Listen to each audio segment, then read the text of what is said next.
walk to be redesigned for dynamic and interactive public art experiments.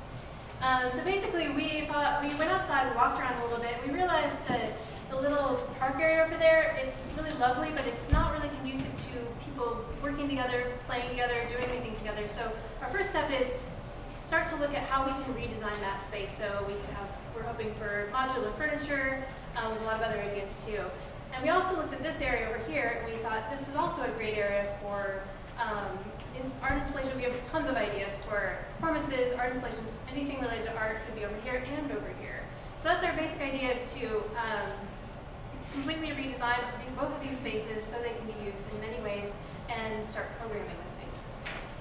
So some of the more specific ideas, she mentioned movable furniture. So we're envisioning the space like public art experiments. Like we really want to emphasize the experimental nature of it to like allow music, visual art, all sorts of different happenings. And we were thinking that this corner right here of the little area that we were kind of doing our activity in is like a really wonderful place for like a big landmark or like a big activity. So we're thinking this could be like totally dynamic. That whatever that is can change. So this furniture would be something that could be repositioned so that it's you can work with it for whatever you're doing. And then we're also thinking that for this space, this giant parking lot would be a really awesome place for food trailers, so that if there was any programming, that would be a really good just sort of like thing to add into it so people would stay longer.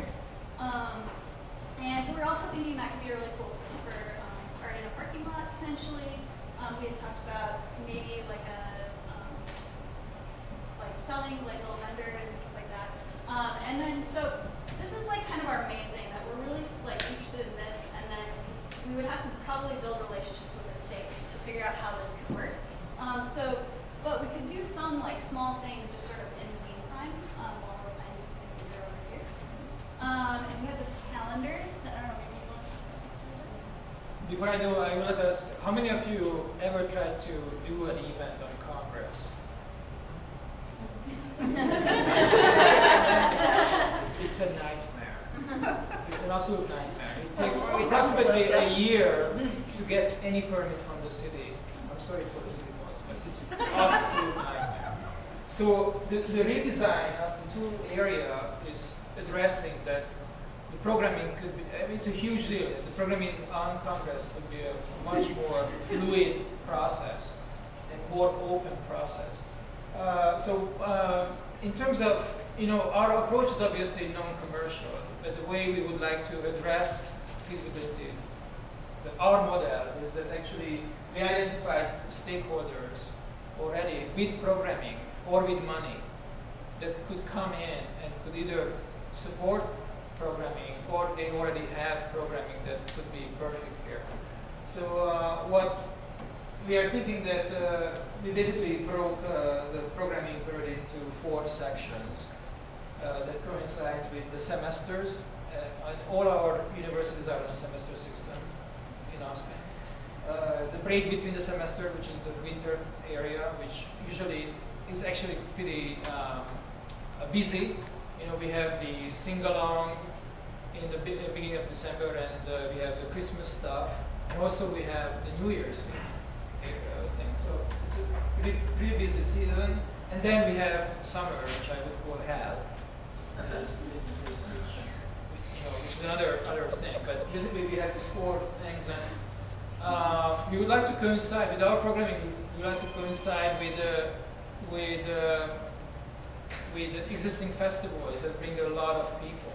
I mean, not only we are in a perfect corridor because of the Capitol, and also very soon, hopefully, the government mansion, which also attracts outsiders, but we have all these fantastic festivals, and I don't have to go into details. I do want to say that we expect a lot from Fusebox, which is an April thing, and they are always looking for spaces to exhibit, and we identified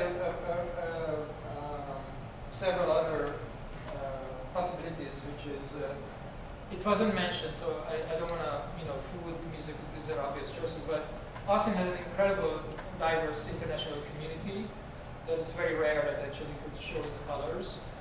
And I think in the context of public art, this could be a fantastic opportunity. And also, one thing that we should not, I think this site could be perfect for it is sustainability and green issues and designs, public art designs that addresses sustainability. We just had a conference today, obviously, but South by Southwest Eco just happened yesterday. So, there's a movement toward this, and I think Austin is uniquely positioned to be a leader of this at least in Texas or in the Southwest. I think that's it.